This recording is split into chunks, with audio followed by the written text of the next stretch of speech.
Good people, how are you? You are too serious. I guess it's because Godfrey was away and he wasn't seeing your faces. I'm sure he wouldn't have said anything. It's good to be here to share with you guys about the other IFAD program. Like my colleague mentioned, he is responsible for the Smallholder Agriculture Cluster Program, which is fairly young. Mine, you guys, if you look at my face, it's been bruised, it's been battered. My project is about to end. Officially should be ending December, but we may get maybe a slight extension of half a year to a year. So come December, this program we'll be talking about will be coming to an end officially as a program. So the program we are talking about is called the Smallholder Irrigation Revitalisation Program. That's the one I'm responsible for, and it is covering the other half of the country. That is from Manicaland, Masvingo, Midlands, and Mat South. So these other guys are in the Mashonalands and Mat North. So IFAD has pretty much now covered the whole country in terms of its programming. These are the first two programs. In fact, mine is the first one in terms of the re-engagement efforts bilateral, with the multilateral institutions by the government of Zimbabwe. So structure-wise, it's pretty much similar to the one that Godfrey was talking about in terms of how we are set up. We are situated within the ministry itself and pretty much working with the government departments. For us, if you're talking about the implementing partners, it is the government departments, Agritechs, or it's now called ADAS, Department of Mechanization, Agriculture Engineering, Mechanization, Soil Conservation, as well as the Department of Irrigation as well. You can find my presentation. Can I use my computer? Okay.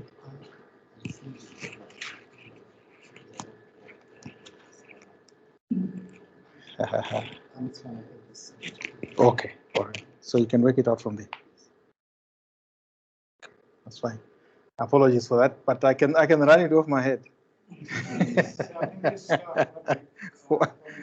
Yeah. Okay. So as they are trying to catch up with the technology there, like I said, we are in the other half.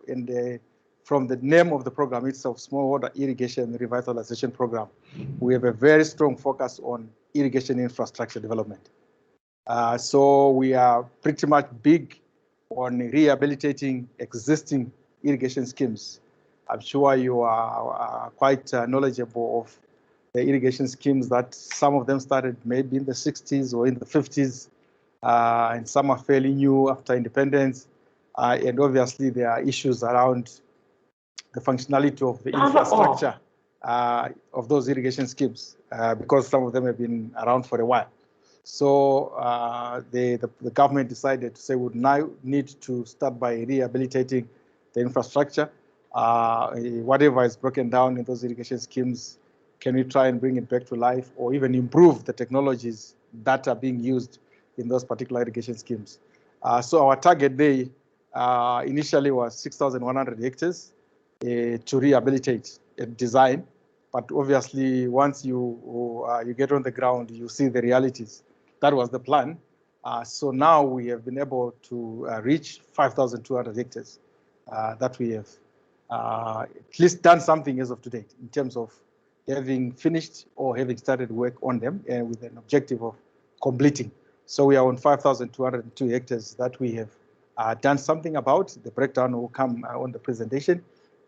So we started by having feasibility studies so that we can see what's broken down, what needs to be done. And in that mix of things, we realized that some of them were too broken down that we couldn't do anything because of the resources that we have. But at least we have now knowledge about what needs to be done there. If there's any other additional funding or resources, we'll be able to say, this scheme, this is what is needed. On this scheme, this is what is needed. But also we tried then to understand what has led or what had led to the breakdown of that infrastructure or those irrigation schemes. So we also tried to look at the softer side, the human side of things in terms of the causes, and then what are we going to do about it. So we've got two components, the infrastructure side as well as the component number 2, which we call market, climate smart agriculture and market access component. So those two, they work together. When the infrastructure is addressed, then we look at how to sustainably utilize that infrastructure with a view of long-term sustainability. Are you there? Okay.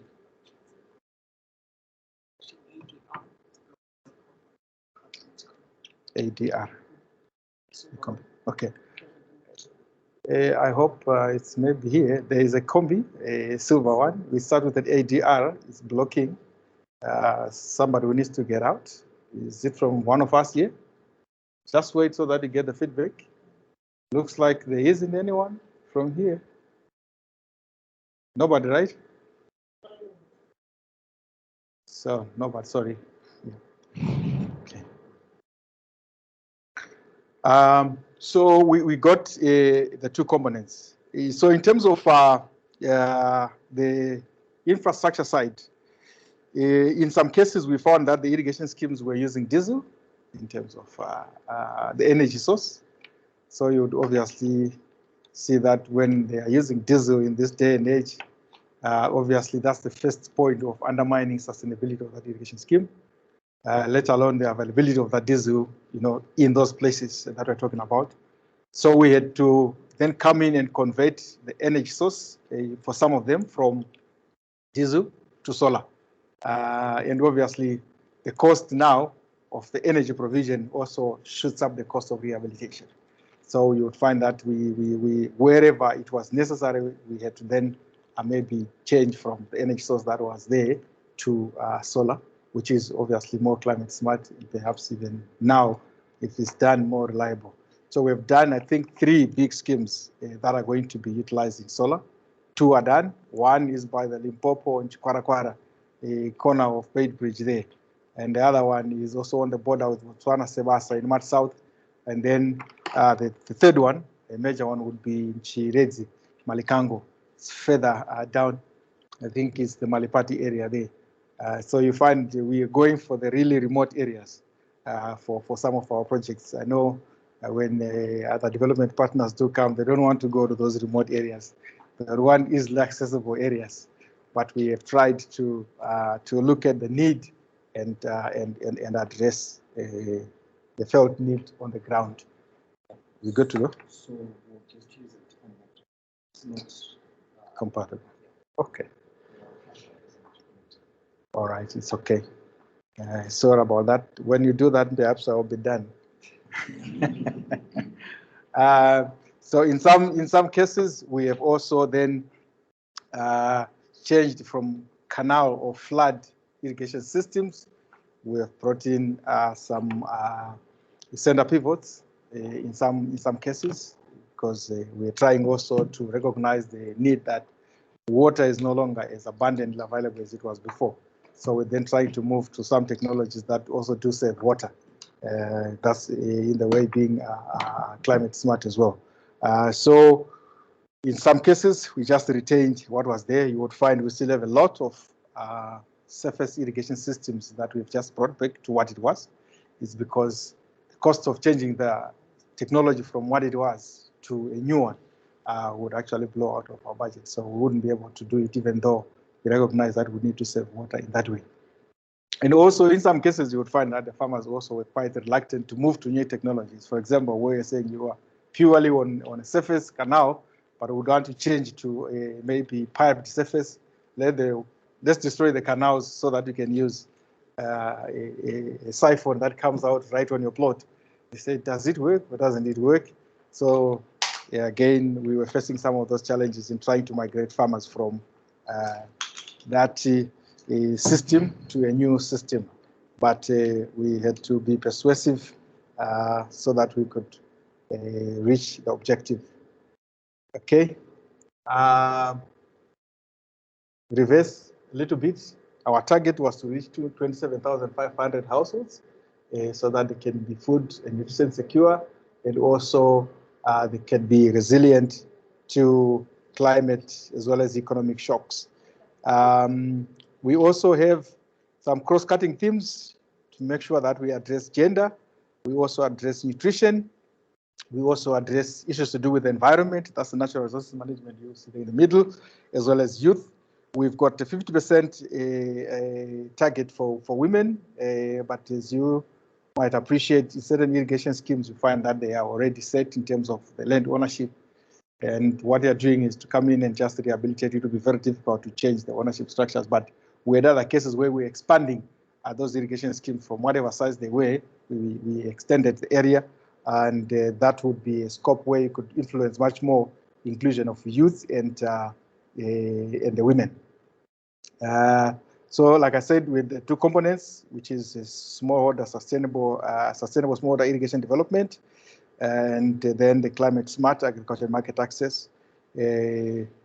By nature, you would find the first component is actually led by the Department of Irrigation. They are here as our implementing partner. The second component is led by Agritex, commonly known as Agritex, and then the Department of Agriculture Mechanization and Agriculture Engineering as well, with a view also to enhance agricultural practices and organizational capacity, as well as access to markets and rural finance.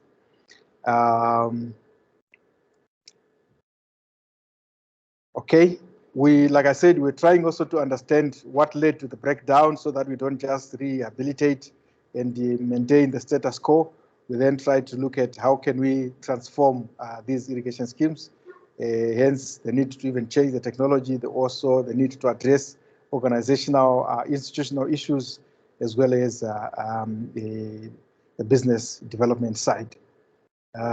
So component one, there you are. These are pictures, real pictures, not taken from the internet,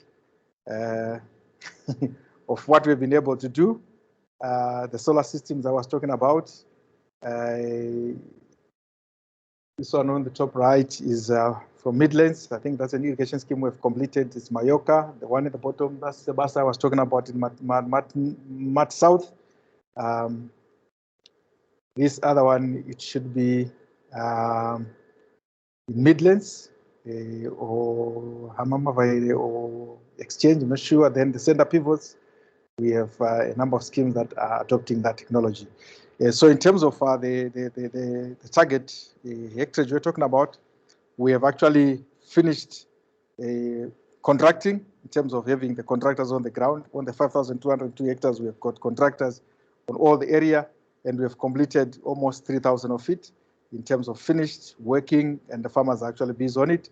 And then the balance, we are managing the contractors that are on site at the moment. Component two, again, that's a college of pictures there. I will probably come back to them as I will be discussing what we do under this component. And like I said, we are towards the end, so we're targeting to finish stronger. Our markets development strategy, we are looking at commercialization drive that we're trying to introduce with the irrigation schemes. You would find that as they were set up, perhaps for some of them who have grown up in those irrigation schemes or who come from those areas, they had different objectives when they were set up. You talk of the Nyanyadzi irrigation scheme, very old. You go to the Msikawan, Chibue, they're very old. Basically, the regime then, the Rhodesia regime, we had just found a way of managing these people so that they can produce for subsistence. And therefore, the structures and everything around it really was not commercial, it had no commercial orientation in it.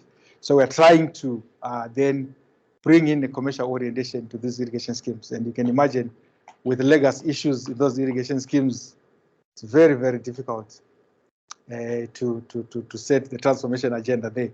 I can give an example of one of the irrigation schemes where people were moved from one district to a completely new area, and it's even called Exchange because the farmers were moved from Chirumanzu to Slowela, in exchange of the farm that was taken by the white men there, and they were moved. And they were then set up, okay, the enticement was to develop an irrigation scheme for you. Now, the generations have changed from those that were moved initially.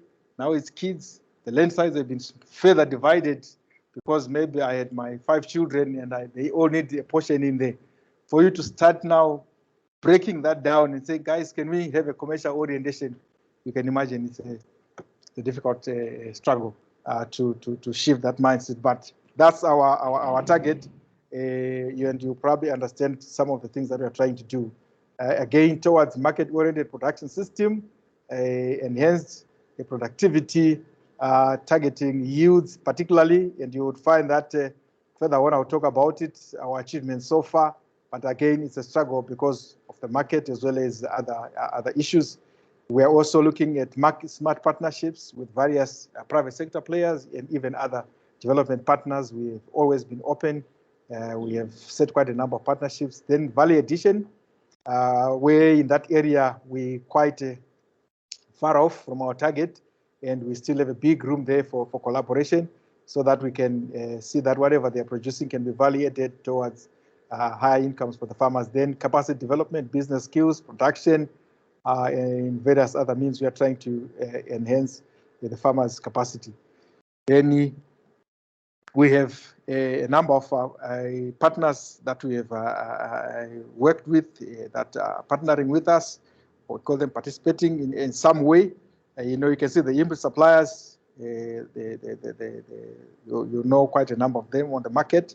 In terms of output, we have MOUs with, for example, Whitney Paprika, Deluxe Fresh, PHI,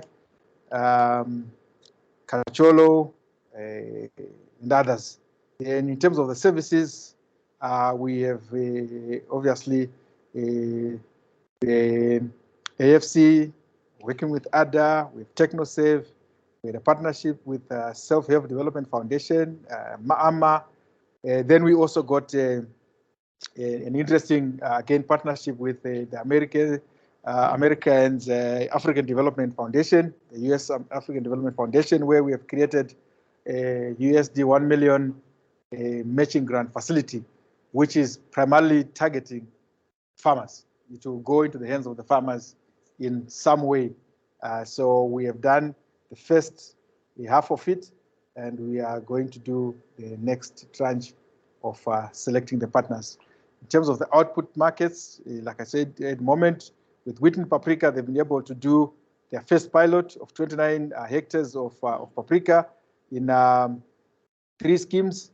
And they've been buying. Right now, we are yet to hear the full story, but they've been buying these last few months. And right now, they're targeting to expand to about 250 hectares at 9 schemes for the next season. With Cacholo, we have 53 hectares of chilies in 1 scheme, and they've been able to harvest, I think, 348 tons of chilies. So again, targeting to increase to 60 hectares. Shumba Tafari chili, 11 hectares pilot, the current one with 79 farmers. Then the chili pepper company, we are 21 hectares, 1 scheme. They're expecting to get about 88 tons with 150 farmers. And obviously with GMB, because you would find that in those areas, farmers would also still grow maize, they'll still grow wheat, they grow a lot of sugar beans. That's one area whereby if there's any company that has got interest in buying sugar beans, if they talk to us, there is plenty that is on the ground right now, and we can facilitate those linkages so that the farmers can get the market. And the target is over 3,000 hectares by GMB. And then services, we have 7 schemes that are registered as cooperatives. We're trying to formalize their registration so that they can also perhaps approach formal institutions towards that commercialization agenda we're talking about. So we have registered 7 irrigation schemes to date as cooperatives, and we also had set up that as a condition as well, some form of formal registration so that they can access the grant facility we have opened.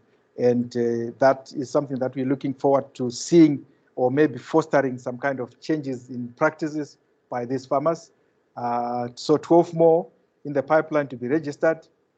We have partnered with AMA to train them in on market access, Ministry of Women Affairs, Medium Enterprise Development, supporting with business plans development and formalization process. And we're targeting over 40 groups there. Then with the SHDF women groups, they've been trained, as our response to COVID, we then try to say, how can we keep the farmers on the fields and also safe? So we also had some emergency response within our program, which we call the Rural Poor Stimulus Facility. And we were looking at improved sanitation. So we trained a number of women groups with skills on how to produce personal equipment as well as protective equipment. So those groups, some of them, if you go in those communities, you'll find them actually selling and distributing dishwashers, hand washers, sanitizers, Vaseline, and we had just give them the whole package. So some of them have actually become real businesses out there. But it was our response to make sure that they are safe during COVID as they were operating. And then we also have partnered with ADA. ADA has supported this initiative by putting in business managers within the irrigation schemes. The idea is noble. The results will be a struggle for us to get, but what we have done together with the government is to deploy business managers that are paid for by ADA to try and organize the business side of irrigation schemes. Organize production, organize access to inputs, develop business plans with them, organize also the output marketing, so that we can then be able to pull together whether it is O&M resources required for operation and maintenance, because it asks them to set up a fund, and also so that they can also increase their production and productivity. Because of that lack of organization, you'd find that one can get inputs today, the other one will get it next week, the other one perhaps even next month. So if you get to those irrigation schemes, you'd find that really there was no uniformity in terms of when the plants were planted, the types of crops that were planted. One would be doing maize, the other one is doing okra, somebody is doing groundnut, somebody is doing, and then for them then to be able to pay the bills at the same time when they're required to pay the bills, it was a huge struggle. So with this approach, we are saying, if they can try and organize the farmers towards a coordinated production, we're calling it block production system, where we're saying, even though you still maintain your individual plots, but let's aggregate the production itself so that you can have timeliness of operations, even in terms of harvesting and marketing, access to inputs. We're reaching some degree of success, but like I said, remember, some of them have been in existence since the 60s, 70s, 80s, and then to come and break those silos, as well as social cultural issues, it's always not easy. Input markets, promoting new technologies to enhance soil fertility and reduce input cost. I've seen my chief director is here. We try to promote the use of hydrogel. Dr. Kushwayo, even at experiment stations, that's a new technology that we have gotten wind of, and we have done demonstrations and pilots. That's a technology that can save water as well as save nutrients. It's like a fertilizer. It's applied during planting, but it has got the potential to retain moisture during moisture stress period, as well as to retain nutrients and release them as and when it's needed. I don't know if you're familiar with that, but that's one of the new technology we have tried to introduce to both irrigators and non-irrigators, because we also work not only with irrigators, but the surrounding as well of the irrigation schemes, because it's an ecosystem. If we leave them out, we would have issues, either with vandalism or lack of different capacities, which would be a problem. So we are trying to promote any new technology that we think would be relevant to reduce input costs as well. Then last mile delivery of affordable inputs in Some cases we also had money to develop roads, infrastructure, last mile roads, and we've done in some places. Then we have also done seed phase. Like I said, because we work with irrigators and non-irrigators, we have done seed phase as well. And this is some of the statistics around the seed phase. There you are. I'm sure you are familiar with seed phase, a number of you. And this is a way also of quickly introducing new technologies, new seeds, new varieties, whatever, to the farmers so that they can go and try. So this was also some kind of a subsidized scheme that we had introduced, particularly for the dryland farmers. Access to finance, obviously through the contract farming we are promoting, also with the financiers. We have been able to actually facilitate access to finance by farmers through AFC as well as the First Mutual. And obviously, like I said, with our revolving fund that we have created with the USADF, the farmers will be getting direct support in terms of access to finance. Then on-scheme revolving fund as well by the farmers.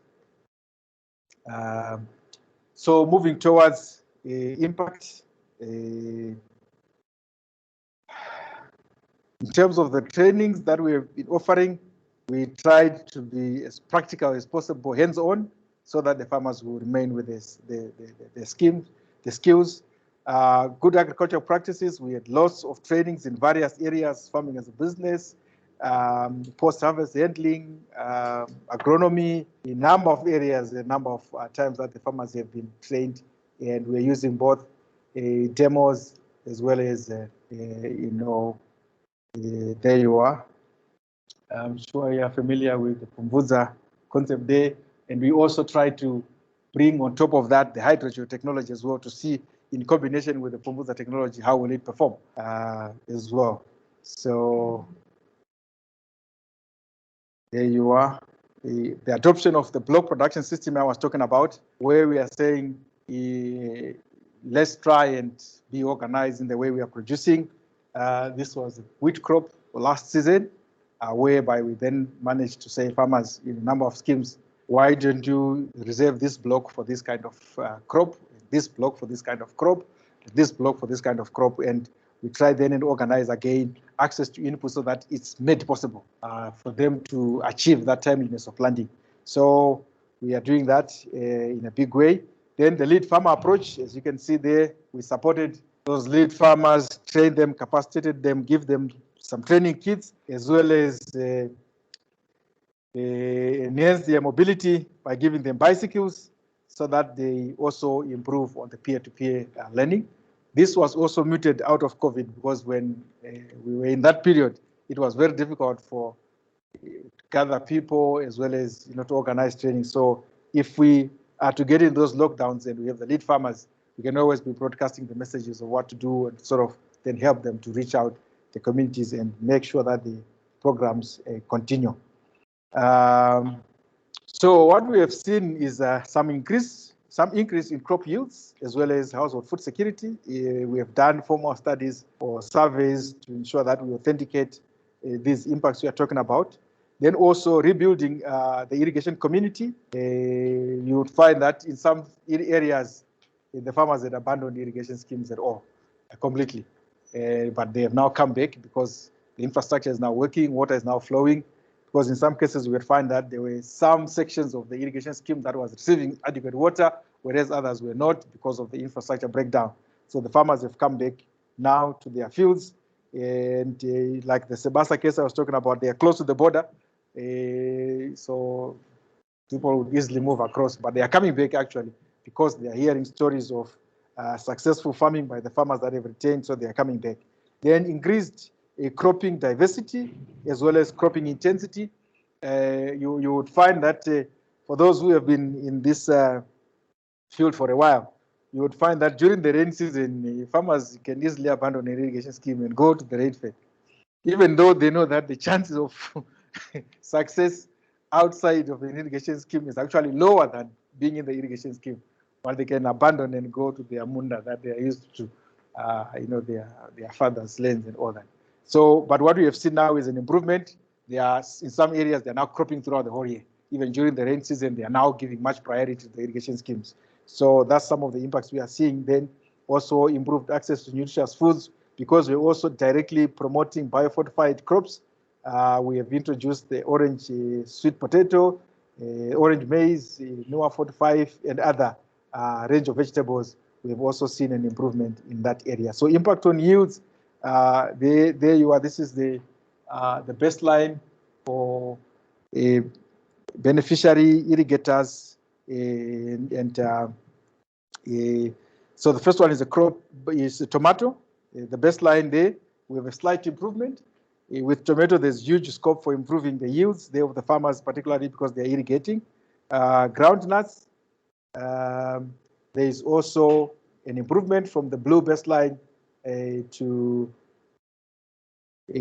slightly, I think, around 1.6 tons per hectare. That's what we are realizing as of the 2023 annual outcomes survey, which we've just completed. Then beans, we have also seen an improvement, slightly close now 2 tons per hectare from, I think, around 0.5 tons, 0.6 tons at the beginning.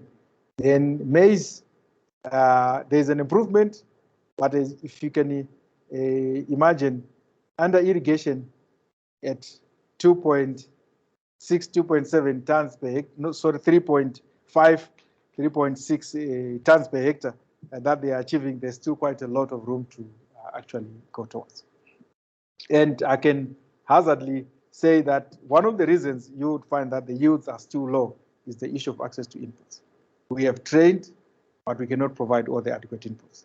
So that's why we're saying we would need to ensure that partnerships with input suppliers or financiers would be required to make sure that we can fully utilize the potential that these irrigation schemes do possess, because they are actually using low inputs, lower than recommended for irrigators, for irrigation schemes. So there's still room there for improvement.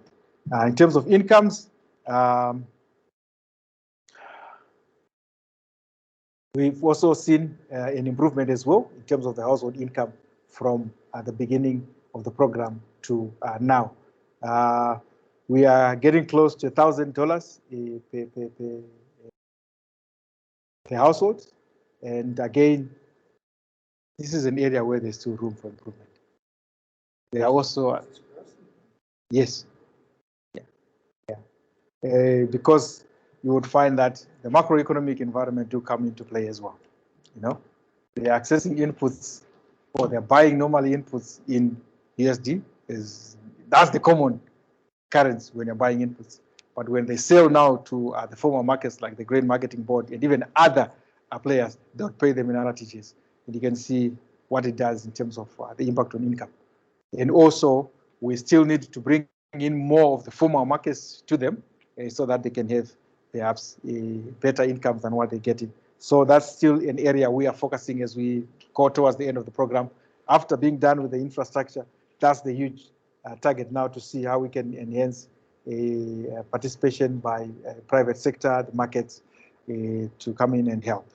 Also, what we have seen is there's an improvement in record keeping by the farmers, because if you want to then move towards commercialization without proper record keeping, it will be very difficult. And if anybody wants to assess how you've been performing and there's no record, it becomes very difficult. So we have also seen that improvement, and also budgeting itself, because we have taught them farming as a business. If you go there, they can calculate. They might adopt something else, not because they don't know. There will be other forces that will make them adopt a crop that is less lucrative than they would want to. But they would be knowing that if I had all the resources and good access to the market, I would be getting perhaps this by growing this crop. So we have also seen that increased knowledge as well. Then organized block production and marketing. We have seen that some schemes have really embraced this systematic way of producing. So you go there, you would find that this whole block is uniform, and the next block that's coming with another crop is very uniform. And that's helping actually the move towards commercialization. Access to credit is improved for some of these irrigation schemes, and also ability to pay those loans. Because remember, we also have a culture that if it's agricultural loan, normally you don't want to repay. It's not only with the smallholder farmers, it's even with bigger farmers. So we are also seeing an attitude change there, with some of them being able to borrow and repay so that they're getting repeat loans. And that's a sign of, a maturity towards moving towards commercialization. This is just a case of one young man in Chirez there who did so well when trying to target towards commercialization. In 1 year, he was able to get a profit. This is a profit because you can calculate of 2,400. He bought his cattle at once, 5, and the goats. I'm sure by now the goats might have multiplied. We have a video of him, but it's a bit longish. We couldn't share with you here. But that's also one of the cases. We have a number of cases such as this that are also quite encouraging. That if we are to do more of this, perhaps we'll be able to realize the impact. And unfortunately, it's not a groundnut picture there, but these farmers at the corner of Kwanda there, they were, I think this was a second cycle after we had rehabilitated the irrigation scheme. They were able to make about 120,000 rands as a scheme. This is a scheme which is around 40-something hectares. And they are perhaps able to utilize 50% then, and they are improving in terms of their utilization of the irrigation scheme. So that's another point that I would have forgotten to mention, that you would find that after we have done the rehabilitation, because of access to inputs I was talking about, it takes them a bit of time to fully utilize their scope, their whole scope, their whole scale of irrigation facility that they have, because they will be struggling to get the inputs that meet their inputs. So again, this woman, I managed to sell my crops and I bought cement to plaster my house and build a toilet for the family. Even though I'm a widow, I can now manage to support my family without outside assistance. There is a structure that she was able to build. There's the house that she's been able to plaster after the intervention. Towards the end of my presentation, we thought we might bring lessons or issues, according to me. It's about limited bulk buying of high-value crops. We have a limitation there. We may want to drive the farmers towards high-value crops, but the capacity of the market to take it in bulk and then be able to pay the farmers, we are seeing it as a challenge there. We have, in one of the irrigation schemes so far, been able to put up a solar-powered cooling system, almost 100 cubic meter capacity in Gweru, where we are hoping that a cluster of 4 irrigation schemes will be able to utilize it fully. So if they then move into high-value crops, then they may be able to store them and be able to sell, perhaps with some kind of waiting and see what the market is like. And also we have an idea of partnering with an exporter so that if they move into high-value crops like peas, they will be able perhaps to access the export market. So that's one challenge we are seeing in our economy at the moment. Then the Zim dollar versus USD payment conflict I've talked about. Normally you access the inputs through USD, but then payment modalities for the output sometimes. So it's a challenge. Then ring-fenced contracting modalities or models work best, whereby we are saying we bring into partnership the financier, the off-taker, the farmer, so that the issues of side marketing can also be managed, because whoever wants to off-take and provide inputs at the start would need to be guaranteed that these farmers would sell to this off-taker and that kind of thing. So I think that sort of model where we are ring-fencing the whole value chain, I think works best than to just say be a contractor who contract the farmers, even for crops that are very open, like sugar beets, for example. It's very difficult actually to even enforce contracts in some of the value chains because of the nature of the crops that they'll be growing. So you'd find it's easier, for example, with paprika right now we have started because there are not that many off-takers of paprika, as you'd find with sugar beets. Makoronyera can easily go to Msikawan once the crop is there, and they pay actually higher than what would have been in the agreement, and the farmers can easily side market, and that is also affecting, building of sustainable relationships between off-takers and the farmers. So if we can get that sort of model, I think we realizing that might work best. And also market development really needs patience. It's not easy. And then linkages to finance, just enhance input aggregation Because like I said, also input are a critical constraint to reaching the levels of production and productivity that we will be targeting. The instability of the fertilizer prices, I think for the past seasons have been very, very difficult to manage. I think at the beginning of the last season, we're talking of what, $50-something per bag, yeah? And it's very difficult for anyone to break even when you're buying fertilizer at that level. So the key areas for sustainability, I think if you can achieve productivity, those levels of yields we're talking about, then profitability, crop choices, and markets. The market stability becomes very important. Partnerships, yes, they are good, but we have seen also trust issues as a big one. Farmers also do not trust some off-takers because they are also bad experiences with some off-takers. Some off-takers also have burned their fingers with the farmers, and they wouldn't want to just jump in and work with those farmers because they've had bad experiences. So trust issues are actually inherent. And worse still, when the farmers also do know that sometimes other outsiders can come in and give them the inputs. You know, that is a real issue there. Then policy, obviously, the issues of tenure and consistency there becomes also an issue. Then the pricing structures, coordination of actors, I think it's also one area that, and I'm happy that a platform like this helps us actually to also coordinate. Because like right now, I can say, you guys come, let's work together. I now know that terrain, I now know what we can produce what, and if we can try and coordinate ourselves as we go to those farmers, we go with one voice, unified message that can help to build the confidence that we need to build so that the farmers can also comfortably work with you. So we need really to enhance that coordination of market actors as well as other actors that do come to work with the farmers. Then crowding in of private sector is also very, very important. It's difficult to achieve, but we need it because the government cannot go alone on this one. They are not buyers, they are not off-takers, really per se of the various other value chains that the farmers can play in.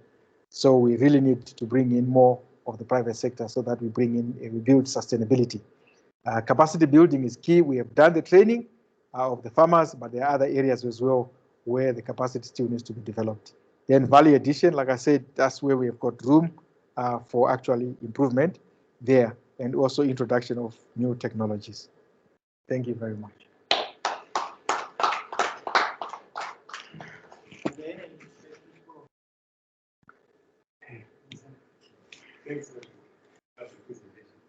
Thank you. Yeah. Just a few quick questions from that. Yeah. You said this program is ending in December, Mm-hmm. extension. Yeah. Yeah. What is the strategy of beyond support, beyond the rehabilitation, beyond revitalization, okay, in terms of who is taking over, or who is continuing to support the farmers beyond? Because having developed infrastructure, those villages, and some farmers have been able at least to sell 1 or 2 seasons or 1 or 2 years. Beyond that, I think that's where when you are absent, when you're withdrawn, that's when it should be very important to see how farmers are supported going forward. And related to that, the issue of maintenance, you talked of that a lot of infrastructure was built many years ago, in the 60s and so forth, and it is broken down. And that's inevitable. What you are building also to break down. You know, I know in the past people would sort of like organize farmers to bring in some money, to save some money, to build some land and so forth. But that's to replace such big equipment. So how we'll be able to then support farmers in that aspect. And I'm not sure farmers will be able to raise enough funding to be able to rehabilitate in the event of breakdowns and so forth. Okay. And lastly, you referred to some schemes where you are still looking for markets. I think you referred to beans and so forth, where farmers may be looking at markets. So is it, what's happening in those particular schemes? Why is the market not well developed? Why do they cross those specific commodities where the market is not well developed? Okay. Okay. Thank you. Oh, thanks, Lisan.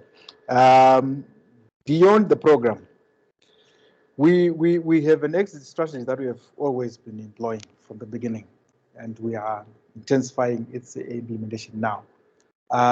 First, you remember I said we have partnered with ADA, who are deploying business managers within the irrigation schemes to try and organize the farmers so that they have a business approach.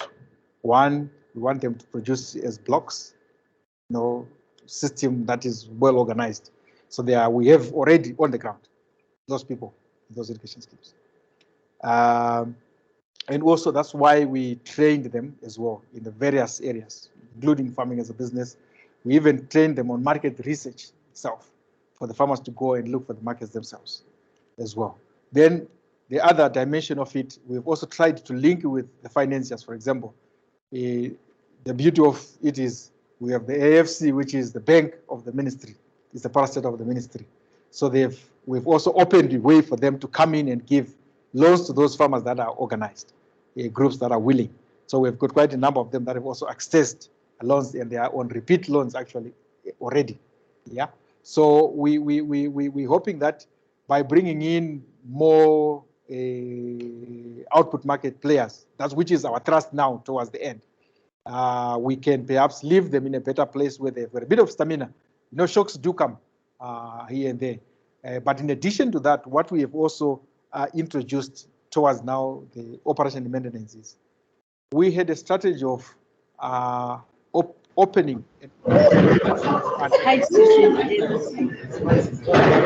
set a target of $100 per hectare per year. Okay, so depending on your size of scheme, we introduced that. When we started rehabilitating, we then started asking for those contributions from the farmers. Because of our budget, we also expected farmers to contribute. So we have that fund that has been introduced. The difficulty of it was before they started producing, it was difficult for them to bring out the money upfront.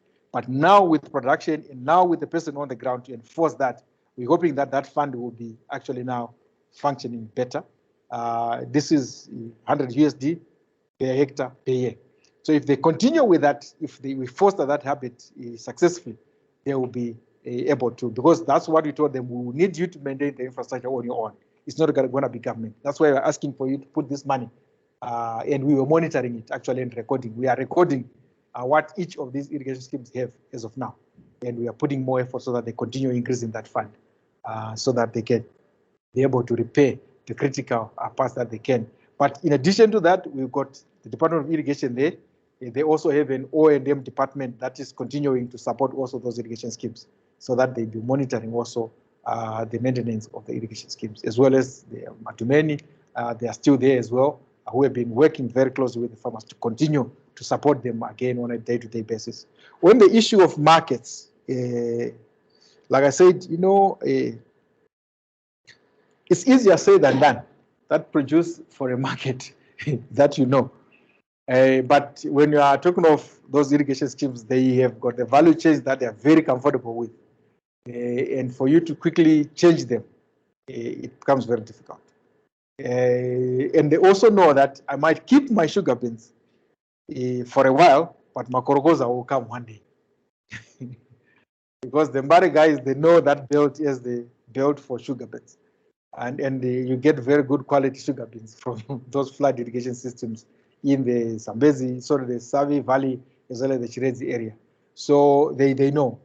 It's also from experience that they'll still be able to sell. And they even go to some other value chains that you think are very difficult, like groundnuts, but they know that at critical times, maybe their buyers would come. And we've also given them some capacity actually to then store and sell wait until the price have also improved a little bit. So that's the issue. It's not an easy one to actually achieve in terms of producing what can be taken off at once. That's why we're also trying to move them towards contractors who can take all of them at once.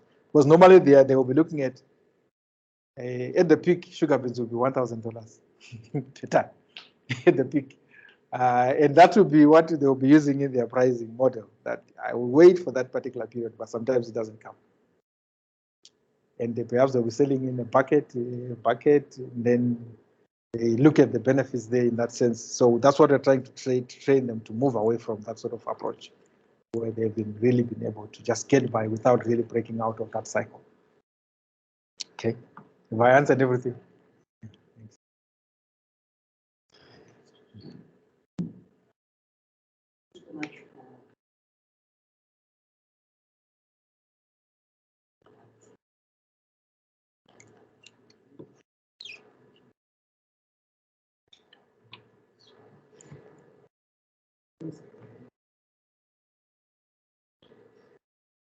Oh, Citimex. Okay.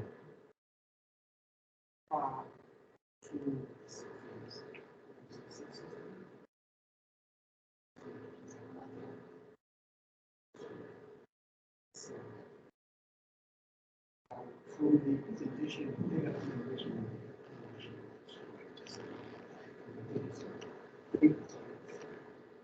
which I may want to find out the possibility of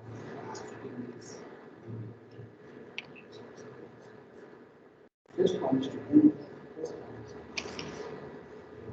capacity to farmers to store using facilities that are suitable to ensure that they store the liquids after the gathering, harvest, going for the trees.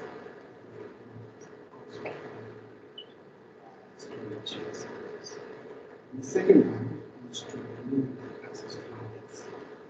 One of the purposes of setting up storage is to actually remove access to markets and try any way to avoid this sort of. The third aspect is to do access to markets. We do have a warehouse system today, and these warehouse systems are issued to all farmers to approve warehouse system and get the warehouse system. Now recognized as security actually be used as background. So some of the challenges that we see in the work that's whereas facilities, in terms of the whereas system, in terms of markets, and of course access to financing.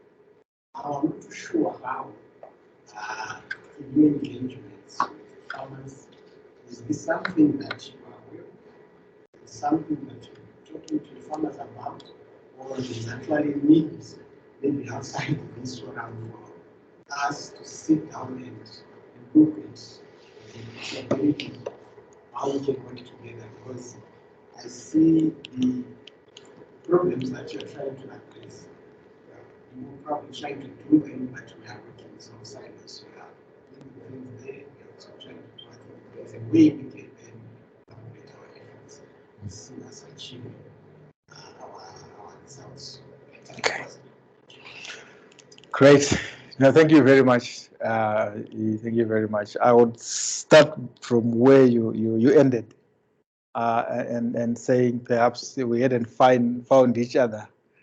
From here, let's talk and see how we can, because it's a real challenge. And they are perhaps also growing. Right now, they're putting in wheat. Sometimes they do grain, and I'm sure those are the commodities that you would be wanting, actually, to.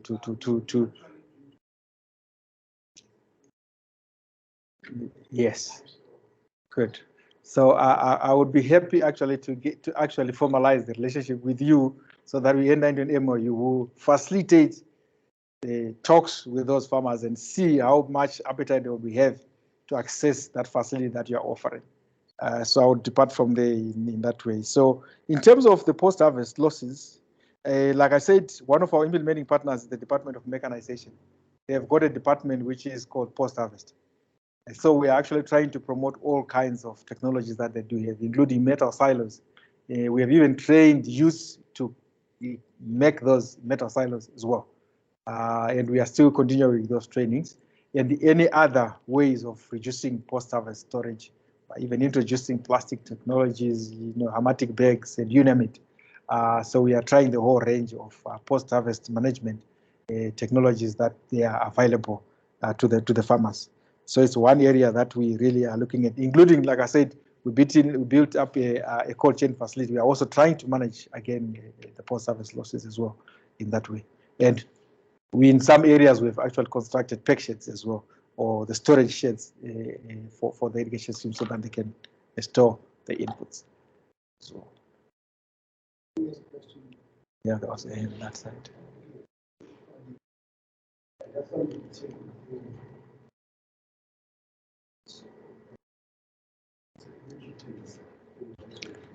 Movement of what? Net returns. Okay, okay. Skills that you are subdivided into households. And looking at the situation where the returns not sufficient to support the households in return, this will really impact on the sustainability of the activity. So that's taking into that you see that is really positive. And that issues to address. Oh, yeah. Okay. No, thank you. Thank you very much for that. I think I've been touching that question in a number of sections of my presentation, where I was, for example, saying that the farmers can now calculate the gross margins they've improved on their record keeping. It's actually towards seeing whether you're making it or you're not. But also compounding the issue is, remember, for some of them, it's a food security thing. It's for subsistence, being in an irrigation scheme. So it's still an area, like I said, where there's big room for improvement, and where we would need to have all actors on board to make sure that we can improve on the incomes. Remember, I put up a metric on income, and we can track in terms of the profits for each of the crops that they're growing, the gross margin that they've been able to realize. That's why even also tracking the yields, the particular crop that the average yields that they are getting, is to try and make sure that we understand that and we continue to do more so that we improve. And like one of the reasons for failure to do that is access to inputs, like I said. They are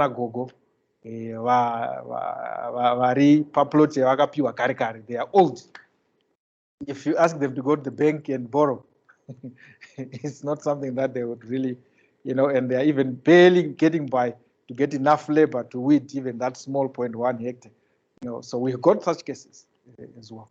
But you also got some that are very, very outgoing, who have even gone to rent other people's lands because they have gotten the gist of it. And for example, I can give an example of one young man. We gave him a demo of tomatoes in Musikawan. By the end of the third crop, he was on 5 hectares of tomato, now amassing other people's land because he had gotten the money and he had also opened up markets. These are young, and they can actually take that adventure. But with the age structure we have, we got actually a serious age problem in the irrigation schemes, whereby the majority of them they have above 50, above 60, and they can't easily release that piece of land to their son or to whoever because they still want to subsist on it. So for them, it's about survival. This commercial drive is our agenda. It's foreign. It's not really in them. So it's that's the struggle. It's the reality. Okay. We've also got Didymus Manyara online. So if there's any questions on SACP, please feel free to ask them as well. So I have a question for you, Robert. You mentioned hydrogel. Are there any results to speak of, or is it still premature? The Department of Agritech is actually collecting the results right now. I can see I'm on a platform where the ones who are running the trials are actually feeding now the results. So hopefully in a month or so, we may have the preliminary results. I don't know from the experiment station if you're following, Doc, if they've also started bringing in the data or we'll be able to collect, because we ran formal experiments at the experiment station as well. They're also in the process of analyzing. Yeah. So we may be able to get formal results in terms of its impact, if it can really achieve what it said it can achieve. It'd be an exciting development.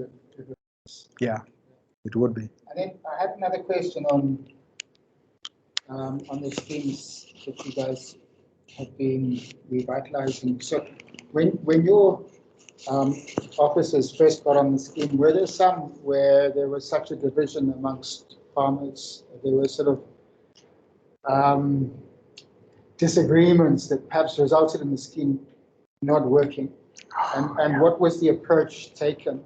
If that was the case, what was the approach taken to try and bring different thinking people together? And I can sense this is why you got some gray hair. I can tell you I grew a lot of it in the last 3 years. If you had seen me in the morning, you're going to run away from me. Conflict, definitely where there are people, there's bound to be conflict. And sometimes it had actually gone so bad that it had made the whole scheme dysfunctional. That's why we said we also went in to discover why did these schemes fail in the first place. And some of it you would find that it's less of an infrastructure problem than it is a people problem. So we're very much aware of those issues of governance, social, cultural issues. Allow me to use this example, whereby you may find that in certain communities, there will be one very powerful person who may be having supernatural powers. That if you dare do something to him or sanction him, because the constitution is there, to sanction somebody who is errant in terms of their behavior, they won't be able to touch that person because they know that come night you'll be in trouble. It's far-fetched for us, but it's real in those communities. There are such underlying issues that can be there, and they can actually make the whole scheme dysfunctional. However, real conflict issues, again, they were there, and we ended up actually having a partnership with the Center for Conflict Management and Resolution, the guys who were actually trained on conflict management and resolution. So we partnered with them. They went to train the leadership of those irrigation schemes on how to resolve their conflicts, on how to manage their conflicts, how to anticipate conflicts. So you'd find that on almost all those irrigation schemes now, they've been trained on conflict management and resolution, the leadership, because we recognize that it was really an important issue. They can have a disagreement on a small issue, but it can be blown and get out of hand and they fail to manage. So we have been trying to tackle issues of governance and also ensuring that they also hold regular elections, because that's where also some of the resistance do come from. They are managed by irrigation management committees, and some can go on for years without getting off that seat. And so we also then tried now to empower architects so that they superintend over those processes as well. Whenever an election is due, let it happen. Whenever an election is due, let it happen. So those are some of the issues that we've been also addressing. Yeah. Yeah. So I think you also mentioned that on 16 of the schemes, you have other managers. Yeah. How has that been? If you compare the schemes with managers, those without, is there a difference? I can't say at the moment that we've seen the massive shift in terms of the impact of that engagement, because it is at its infancy as yet. But definitely, our capacities do differ. Where you get somebody who is quite strong and who can easily engage with the communities, you're beginning to see the shifts. Where you find others, they struggle to penetrate the communities, because some of them, they are real fortitude there. To break into their thinking and changing them is difficult. So we are yet to see the real meaningful impact of it, but we're hoping for the best, that it will perhaps turn out positive. Yeah. So, just on your $100 payment per hectare. Yeah. Do you force it, or they're not paying? Is there any consequence? Money stored in an account? And enforcement of such a measure becomes very difficult in one way, in that, you know, we, like I said, you're talking of somebody who said, you moved me from where I was to here and said, this is my place. So you want to check me out now because I'm not able to pay. You know, it's you now get into the politics of the land and the issues and stuff like that. So even though the bylaws do provide for sanctions, sometimes that becomes inhibited. But we're trying to use persuasive means. That's why I'm saying we want to organize your production so that we know when you sell. And obviously, when we are there, when you have sold, we just then bring the treasurer. You start collecting your contribution today because everybody has sold. So it becomes easier when we organize them, you know, in that regard. But when they are going to sell as individual, you don't know when they have sold, you don't know when they have received their money. It becomes a bit of a difficult. So we're trying to use other means so that we enforce this collection. So one of the things, one of the things that Audrey mentioned was partnerships and being able to share at a forum like this. So I think it's important that we actually know each other. So starting from Rodney, can we just go around the room to say your name and your organization? Thanks, Michael. My name is Rodney Chokachware from the Agricultural Partnership Trust. Okay. I just said a follow on. He asked how's the money getting. So that was an important question. No, it's we actually encourage you to go to the bank. It's at the bank. Yeah, we have actually asked them to open the accounts, and we then ask for the statements of even deposits into that account. Whatever has been collected for that month, has it been deposited? We also do follow through that.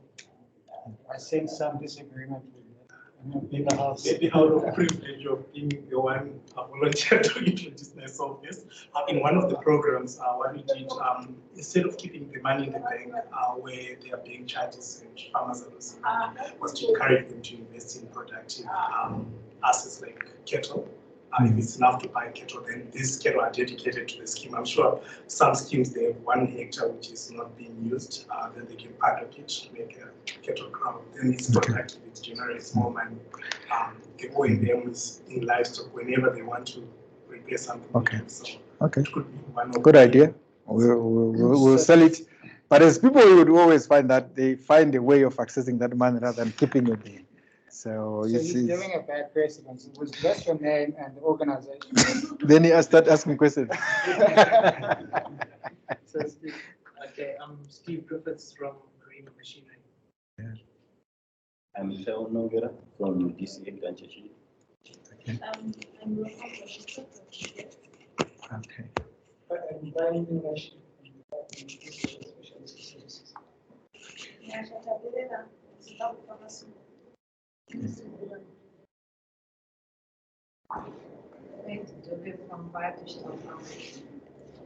Listening from the Infrastructure Center. And it's fortunately necessary from Agricultural Development Trust. It's the JTT issue. Can you study coach by institutional services? I'm Garkai Munema. I'm Edmund Shulai with the Department of Irrigation, Ministry of Lands. So then you the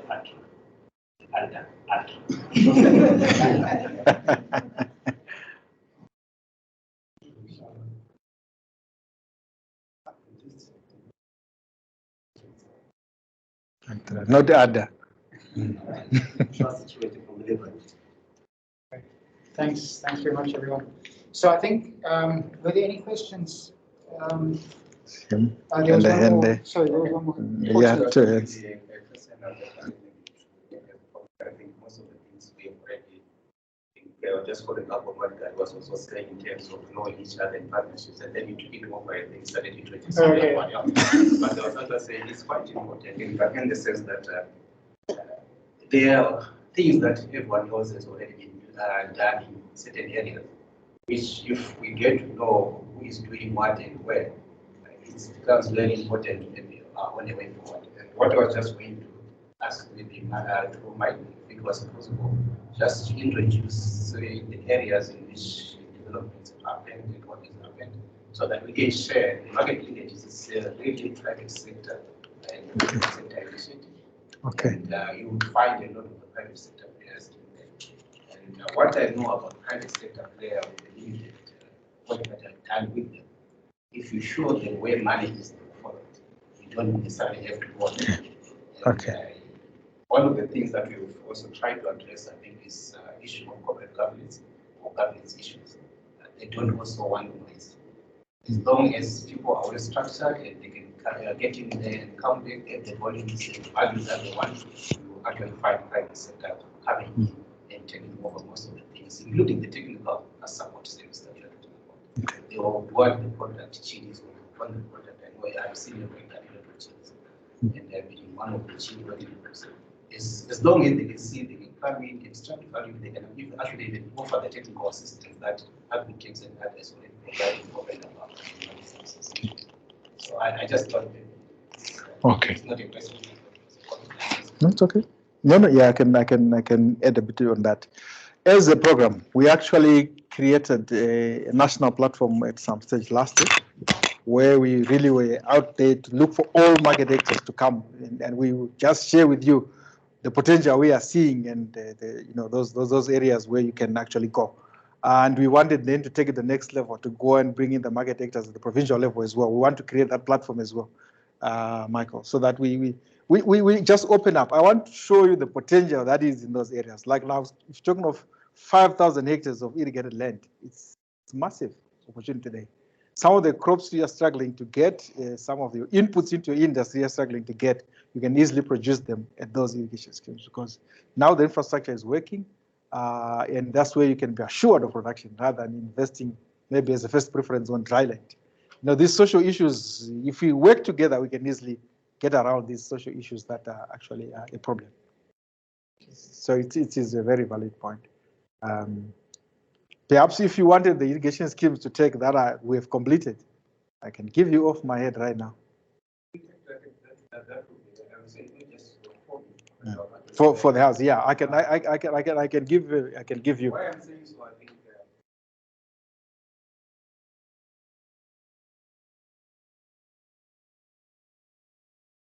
number of schemes trying to the issue was the issue of trying to educate a specific technical support to just go and do practical. In some of the challenges are already indicated, but everyone else doing their own thing on the scheme. It was one good example. Very nice to irrigation infrastructure. We have revived it again. But the thing is that we then find in there, not really. It's chaotic. Yeah, it's chaotic. The storage facilities, warehouse, nice warehouse, very good water support system, very big. But to then really get someone to come in and invest in it, okay.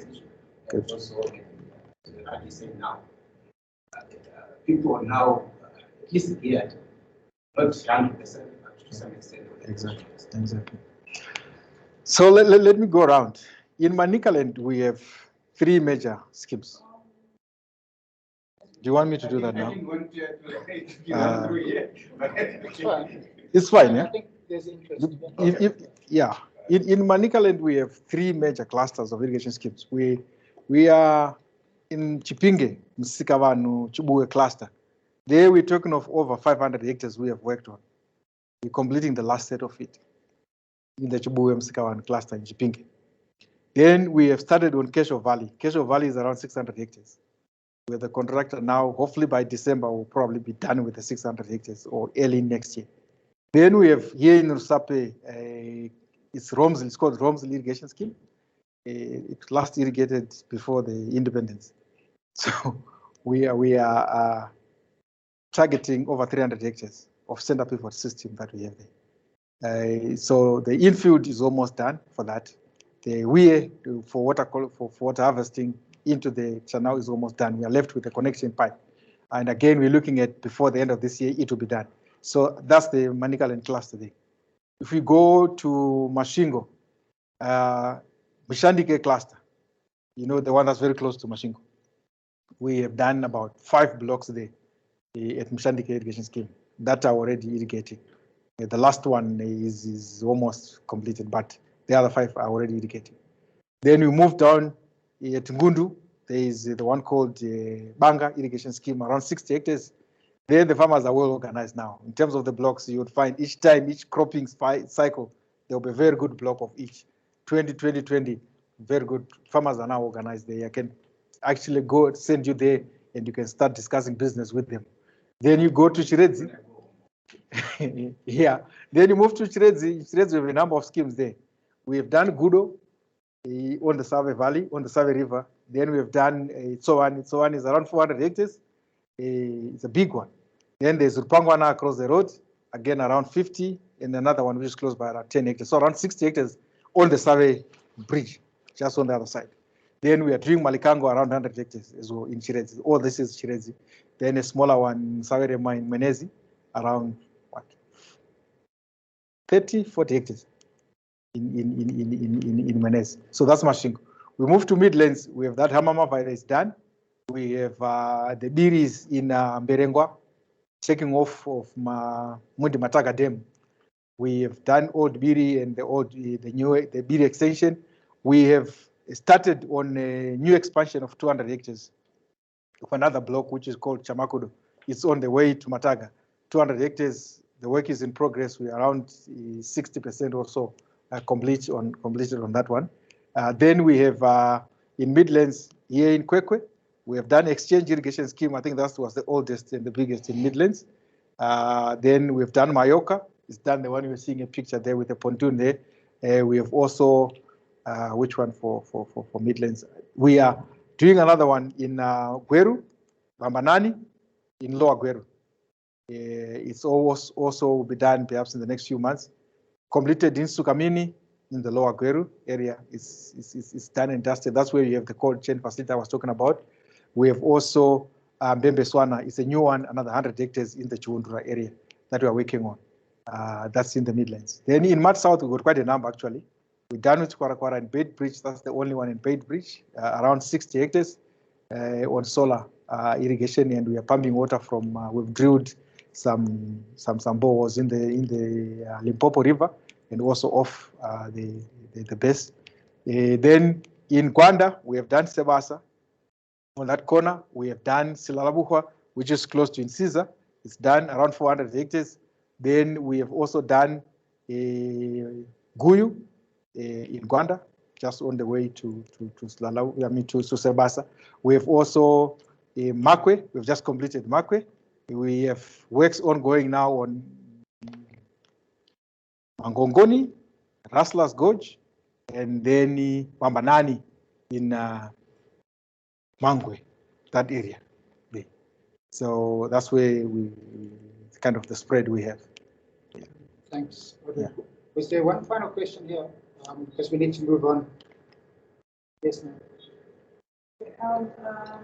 Understanding that it has been developed in the report.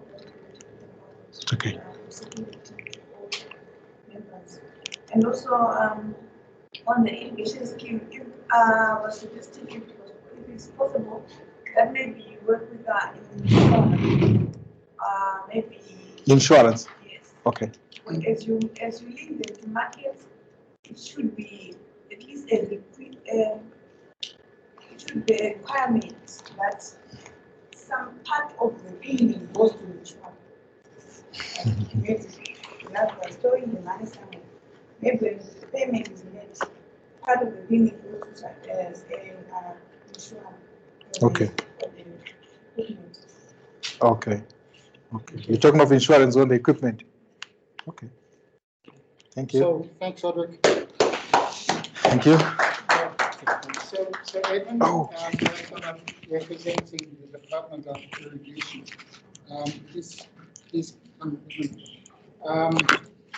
So he just expressed some concern to me that a fair amount has already been said by him. Yeah. So feel free, Edmund, if you think it's been covered well, you can just skip a slide and move on. Thank you. Yeah. All right. Thank you. I have to. I was here actually when I saw you. Yeah. Good afternoon, ladies and gentlemen. Yeah, good evening. In fact, I think we're getting to the other day. I'm Edmund Shurai from the Irrigation Department. The department is actually located within the Ministry of Lands, Agriculture, Fisheries, Water, and Rural Development, and we are situated at Kagui Building in the city center, along 4th Street, the corner of 4th Street and Central Avenue, 10th floor, Kagui Building. So my presentation was basically going to replicate what Audrey was talking about. We were looking at the SEP, the Smallholder Irrigation Revitalisation Program, is one of the many programs that we as the Irrigation Department are partaking in. So my presentation basically is the outline. We've got the first section where we will be presenting on the irrigation overview in Zimbabwe. Basically, that's the area I'm going to concentrate, because the other part, that is part 2, the Smallholder Irrigation Revitalization Program, I will just touch on the bits that Audrey has just left behind, the ones that we are implementing directly as the Irrigation Department. The SEP program has got many components in it, but I shall be presenting only on the irrigation component. So as an overview of irrigation development in Zimbabwe, we can simply, I can safely say that Zimbabwe is endowed with water resources that have a potential to irrigate about 2 million hectares. Here I'm looking at both smallholder, the large scale, even the plantations, the sugar ones, and the tea, the coffee in Manicaland there. It's all included in the 2 million hectare potential for the country. This is based mainly on the water resources and the matching irrigable land. Also, currently the country is about 216,000 hectares of developed area, which also encompasses all the all the categories of irrigation that I have said before. That is the large scale, the plantations, they are all in the 216,000 hectares that the country currently has equipped with irrigation infrastructure. Of that 216,000 hectares, 89%, that is 193,000 hectares, is functional. The other 11% is not functional for many reasons that emanate mainly from vandalism that was part of the land reform when we took over most of the large-scale farms. We still have to resuscitate much of those large-scale irrigation infrastructure. Of late, the government has been working mainly on the smallholder irrigation. That's where we have been putting much effort there, doing the rehabilitation, just like the SEP program, which Audrey was talking about. It's concentrating mainly on the smallholder, where we're bringing in a group of farmers on a piece of land, and then we give them plots, and then they work in a communal way. The programs for the large scale and for the private farms, they are coming up, but now, as of now, the funding has been a challenge there, and the private sector is being encouraged to come in, especially for the large scale and the medium scale, the individual farmers, that is A1, A2, and also the plantations. The private sector is being encouraged to come into partnerships with the farmers that are working there. So the irrigation development plans and targets that we are working with for the country, as of now, we are targeting 350,000 hectares. This is by 2025 to ensure food self-sufficiency and a net exporter. This is according to the NDS1, the FTS program, and also the Vision 2030. That's where we are taking our strategies from, or aligning our strategies as far as irrigation development in the country is concerned. This projection takes into cognizance the fact that there is a growing competition of irrigated produce and emerging crops that are competing for space with strategic crops such as maize, wheat, and soybeans. So basically, we want to have a bigger area so that the strategic crops can also have their share of the land at the same time as we move to the other high-value crops. So as of now, around 100,000 hectares is already committed to full-time crops such as sugarcane, citrus, tea, and other crops. That is of the 216 that I was talking about, the functional one. 100 is for the sugarcane, citrus, tea, and other crops grown by commercial estates. They've taken up the 100-hectare chunk. One of the main programs that how do we expect to reach the 350,000 hectares? So the government has initiated the Accelerated Irrigation Rehabilitation and Development Program, which seeks to boost the agricultural productivities while countering the effects of climate change through climate proofing to the agricultural sector. So that's the main area. The message there is climate proofing. So here we've got a number of strategies that we're working on in achieving the 2025 targets. First one is blitz rehabilitation of the non-functional areas, where we are targeting 19,000 hectares.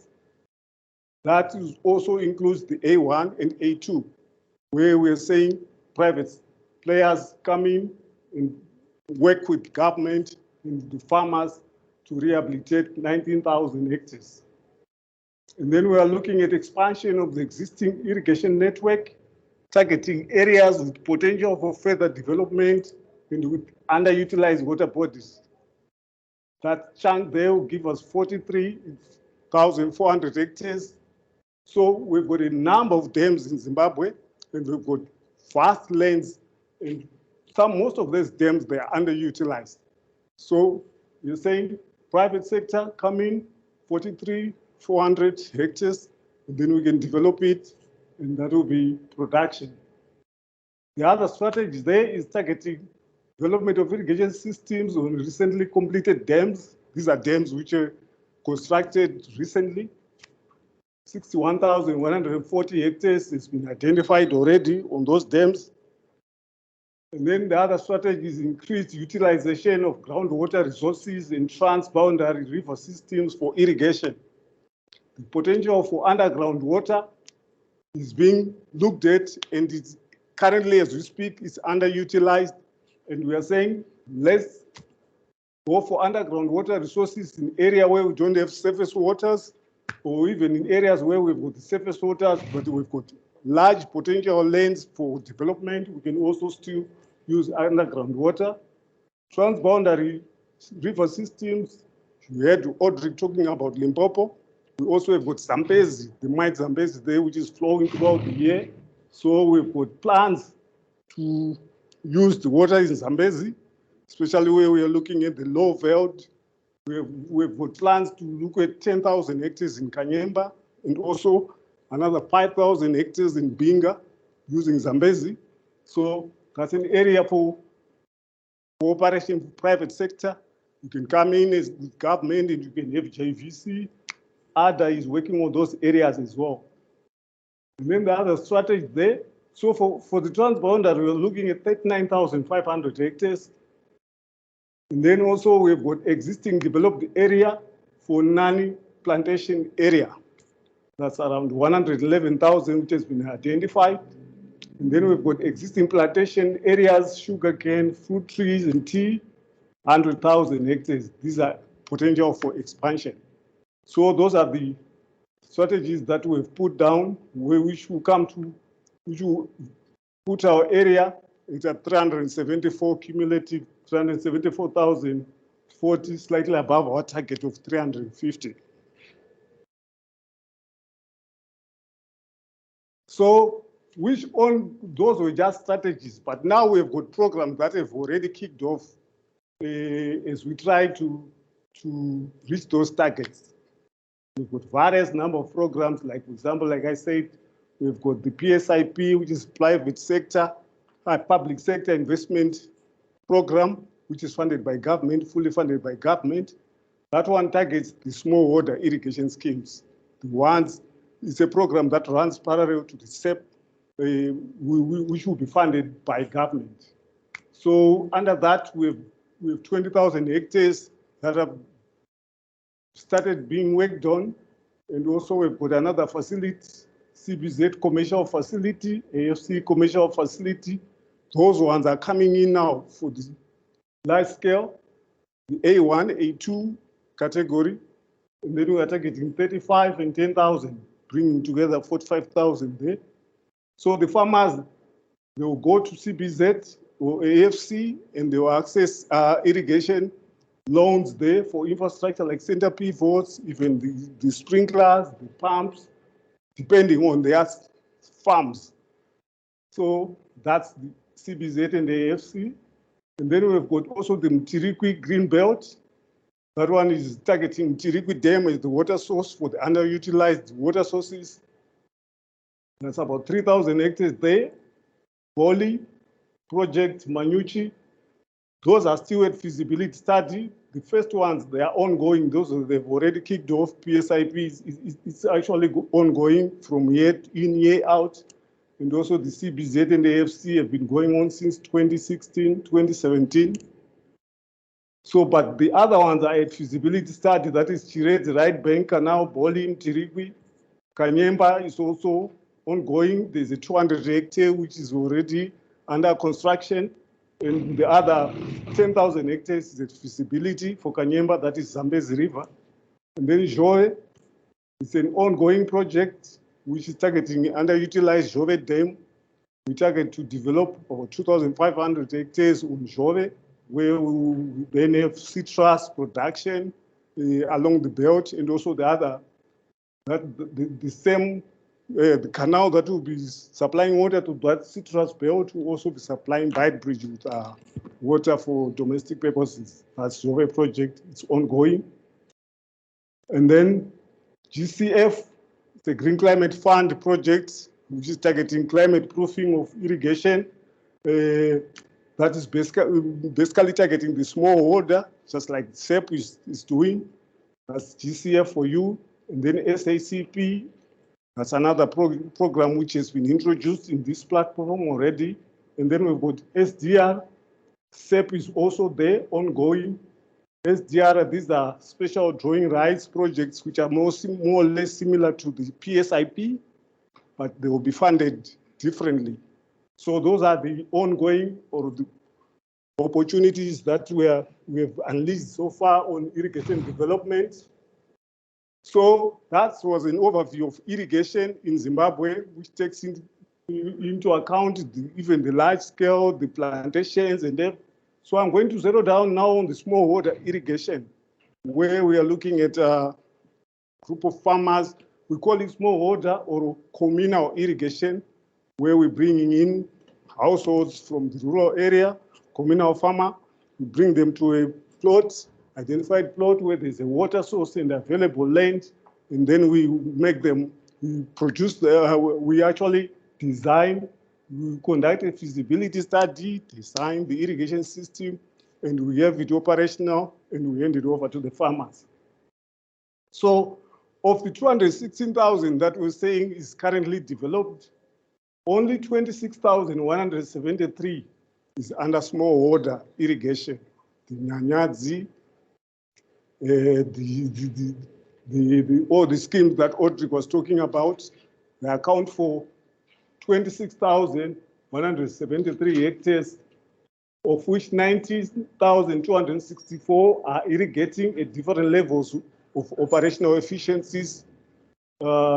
Challenges faced by the sector revolve around sustainability and viability of these schemes, which the STEP program and SECAP is actually coming to address. So the management of these schemes mainly is currently being done by irrigation management committees, those that are elected by irrigating farmers or beneficiaries to run the scheme over a term of period, 2-3 years, depending on the constitution. However, like Audrey has indicated, the issue of commercialization in these schemes is a bit of a challenge, mainly because of the reason why these schemes were put up in the first place, mainly subsistence, so coming in, and also the size of the plots, and also the number of people on a given plot, on a given scheme. That will all limit the issue of commercialization. So mainly it's household food security, which has been at the center of most of these schemes, although we can safely say some of them, they can go commercial, and there are actually a number of schemes that have gone commercial and are doing wonders on the commercial side. However, government of Zimbabwe has adopted the Vision 2030 accelerator model, that is a management model whereby scheme business development managers are deployed as new management layer to assist in scheme management and configure them into viable, sustainable and business units. It's viable and sustainable business units. So we are trying to make them sustainable and viable. So government is putting in a lot of effort. I've had a question on governance as well, the issue of conflicts.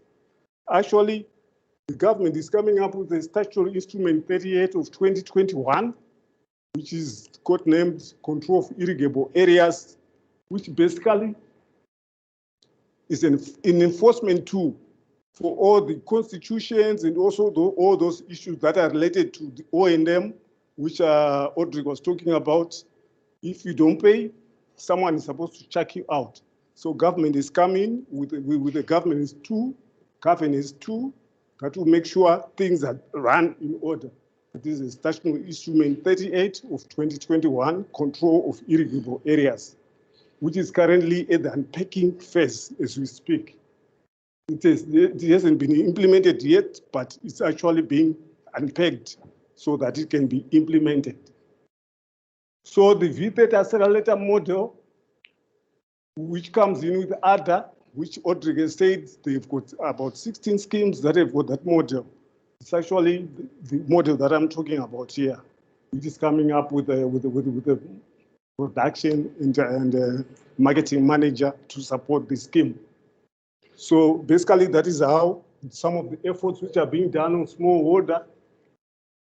On this graph here, we are looking at the number of schemes, how they are distributed across the country. That is the smallholder. As we speak right now, we've got a total of 450 smallholder irrigation schemes in Zimbabwe. The definition of smallholder that we are talking of under this for this table, we are looking at schemes that are 5 hectares and above. Because smallholder, we know they are also the farmer-led irrigation schemes where we've got in Dombosha, Chiwota area, where people are cropping from river banks, farmer-led, or a farmer comes up and does his own irrigation scheme, buys his own material, starts a small irrigation scheme for the family. That one is not included here. The nutrition gardens are not included here.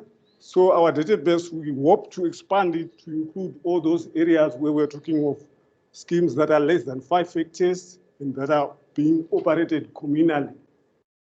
So the 450 schemes are distributed across all the 8 provinces, and the highest, they are found in Matabeleland South, followed by Masvingo, and then Manicaland.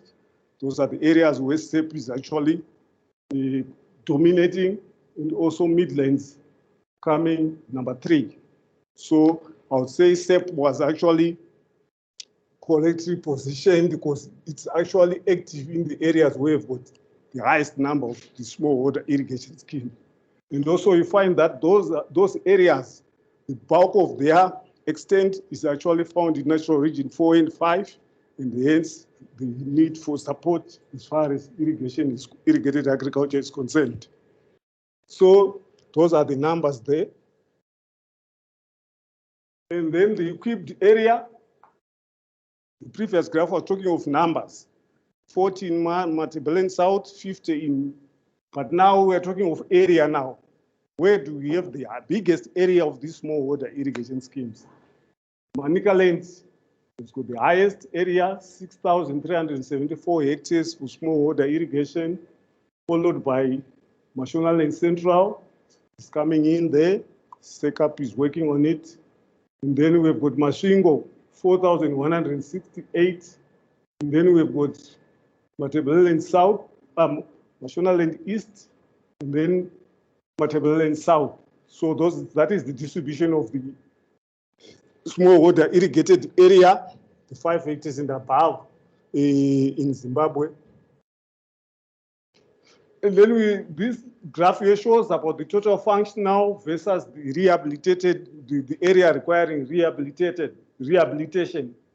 So you'll find Manicaland just with the highest number of functional schemes there, followed by Masvingo, These are efforts now which are coming in as a result of both government and SEP interventions. Both SEP is actually coming in very strong, 5,202 hectares. It's not a joke when you talk of irrigation development, especially over the period that they've been at play. So that graph just shows the rehabilitation requirements versus the functional area. The yellow there is the functional area, and the rehabilitation there is the green one. So you find Mashonaland Central just got the highest area requiring rehabilitation as we speak, mainly because most of the programs which are targeting smallholder, they target these Mat South, Masvingo. There's limited activity in Mashonaland in the other provinces. The Mashonaland provinces, as far as smallholder rehabilitation, is mainly government which is working there, and a few NGOs we have shown interest in working those projects. But the majority of major programs, they are concentrated in the lower parts of Zimbabwe. That is Mat South, Masvingo, Midlands, and Manicaland. And you will find bigger rehabilitation or interventions are always targeting those areas year in, year out. So now I think I'm actually touching on the components that Audrey has already talked about, that is now SEP. So basically the objectives there, as far as irrigation is concerned, it was the objective of component one is to transform low-performing smallholder irrigation schemes into fully functional ones in terms of efficient water management and low-cost operation and maintenance by water user organizations. It's also, the SEP component is also a component on water user organizations where we're organizing the water users, that is the irrigators, into components that can manage and operate the scheme even if after SEP is gone. So the sub-components there for the irrigation was sustainable irrigation development, which is the infrastructure, improve smallholder irrigation management, which is through the trainings and also the putting up of the structures, and also enhanced institutional capacity, that is Agritech, ADA, Department of Irrigation. We received quite a number of trainings under the same programs, which has actually improved our capacity to do irrigation designs, even planning, even up to operation and maintenance.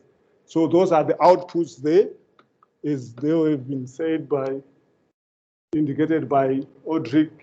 The progress, we had feasibility studies which have been completed, and also with the detailed designs. These were some of the areas which we were directly involved in as the Department of Irrigation. The feasibility studies where cumulative plan was at 7,000, achieved so far 6,914, and also the detailed designs, cumulative plan stood at 6,200, and we have achieved more than that, that is 6,357. Yes.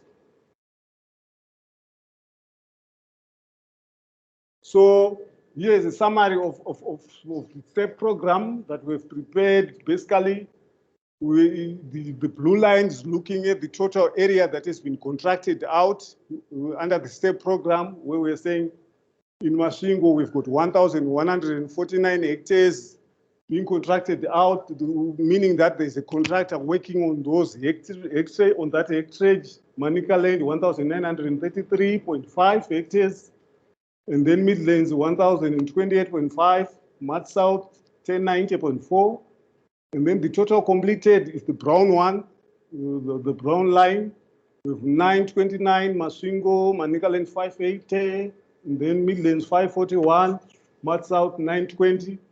Yeah, so much of the work has been completed in Masvingo and Mat South, although Manicaland and Midlands are also coming up strongly. And then the total ongoing works, the biggest is Manicaland, We've got Cashew Valley, and also we've got also the, what's the other one, Audric? The center pivot one? Romsley, yeah, almost making up the chunk of that 1,353. So those are the ongoing works.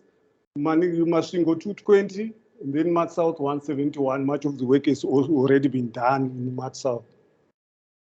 So the technical challenges which were faced during implementation of the irrigation components include unforeseen weather trends, that was flooding in most of the areas, especially in Masvingo, Mat South, and also Midlands. And then also farmers continued with their farming during implementation, because in some of the areas we're doing revitalization where we're just improving an existing system. So the farmers would naturally continue with their activities within that irrigation, and also that actually had some impact on the works. Vandalism and theft, that is obvious. River flows affect works at intake structures during the rain season. Also, the industry did not know how to bid for IFAD tenders. It had special requirements, and most of the bidders fell off at the first hurdle. And then we had a number of incapacitated contractors. Contractors are working in an environment, much of the contractors are working in an environment, most of the equipment that was being installed there is imported. So you really need to be capacitated financially for you to be able to participate in such contracts. And then the price increase in the market, even the US dollar prices have been playing. The PVC have been going up unexpectedly, which affected even the way we do our adjudication. We didn't have, we had to revise our expected contract prices, and also in some cases we had to revise down on the works that we had to implement due to the price variations. And then cyclone threats. So the other components that Audrey has also talked about was also that was about the infrastructure. And also the other component that we were working directly as irrigation was on the trainings, capacity building. So we trained the irrigation water users with targets, and we've achieved some targets there. And also we had trainings and equipment for youth to engage irrigation maintenance, where the youth were trained on trades that are more directly involved to O&M, operation and maintenance of irrigation schemes. We are talking of carpentry, we are talking of building, the actual building construction, and we were also talking of welding. All those with a number of youth, not only from the scheme, but from the ward that were trained for those trades. And for example, I'll just run through the training of youth on equipment to engage in irrigation maintenance. Activity was mainly vocational training, where it was practical, hands-on. The program targets 500 for this year, and then cumulative total we've got 305, and then 195 is still the target for 2023. And then we are looking also at provision of starter kits. That is for these youths to engage in actually the maintenance activities. And then we had a target of 500 and achieved so far cumulative, we're looking at 200. So we share the report and you go through it for yourself. The other area also was enhancing the capacity to provide irrigation-related services. That was targeting the department, also targeting even the extension officers and the other managers who are new on the board on these schemes. And also stakeholder dialogue on IMC and Water User Association, those were conducted. Consultants were engaged to lead those areas, and the results speak for themselves. And then I think basically that's all about the irrigation component. Thank you so much. Thank you. Thanks very much, Edmund. You're most welcome. Any questions for Edmund? Yes, sir. Smallholder is start from 5 hectares going upwards. Just want to what's the limit? I have to clarify. Thank you for that one. For the as Department of Irrigation, we are coming up with a database for irrigation in Zimbabwe. So for this presentation that I've given, for the database that we have, we've actually streamlined it. For smallholder, we know smallholder starts from even point something hectare, like for example, I was talking of the farmer-led irrigation, where you can just have irrigation garden, and that's all irrigation, a bucket system. But now for our database and for the work that we're involved in, that has got impact. Our database is defining smallholder for areas or for communally owned irrigations from 5 hectares and above for that database. And we expect to improve it to include the small gardens, also even to include all areas below 5 hectares. We need to work on that as well. Because actually for these schemes that I've told you, the 450, we actually went to each one of them. We've got all the location coordinates, and we also have got the information on there. We actually had the questionnaire that we had. We've got information on the crops they grow. We've got information on the numbers, even the gender distribution on this. So we want to extend that database to include even the A1, the A2, to cover the whole irrigation, the 216,000 hectares that we're talking of. We want it in a database, which we can have online. Yes. Any other questions? I've just got one.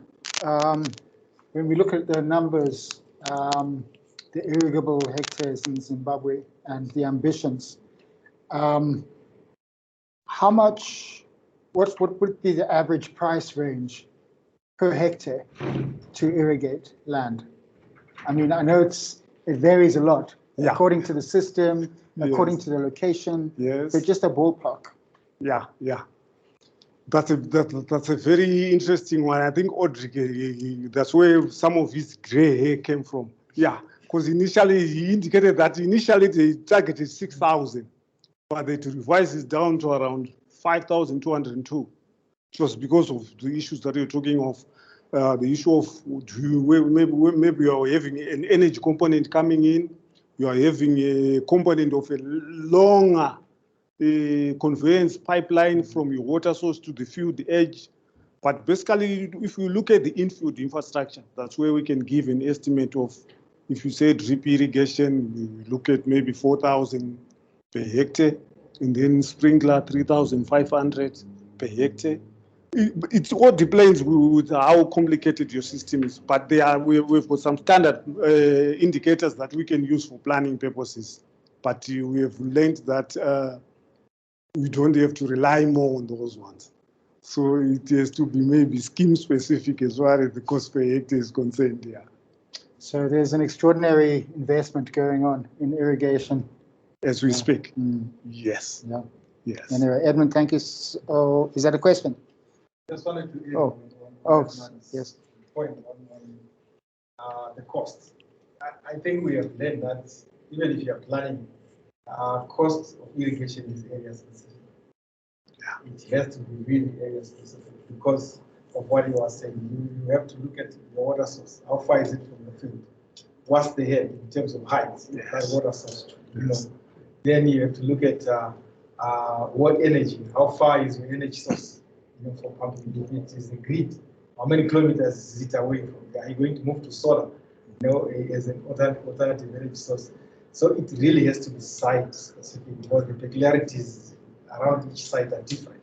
Yeah. But like I was saying, the infield is standard. If it is this way, this is, but there are other complications. Yeah. Thanks, Roderick. So let's take one final question. Mine is a question, but I was thinking of what point. So yes. Special interest benefit individual household. So I was thinking, let's say we are saying we are starting from 5 hectares, for example.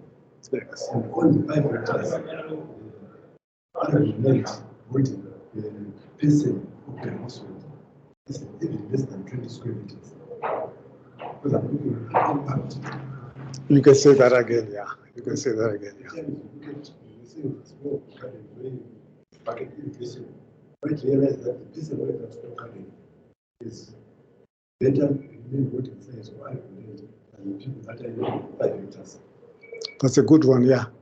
Actually, I've during some of the visits that I've conducted, I've had the privilege to get into the small gardens or these other irrigations which are less than 5 hectares. They're actually benefiting a number of households. And also they are doing, I think they are even more viable the way some of them, because the good crop, you know, everything was organized and corner to corner there is a good crop, which might not be the situation now in some of these bigger schemes here.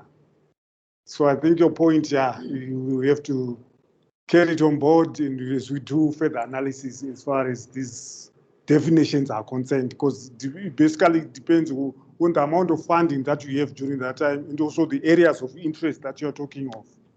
Yeah, thank you so much. Thank you. So, thank you, Edmund. You're most welcome.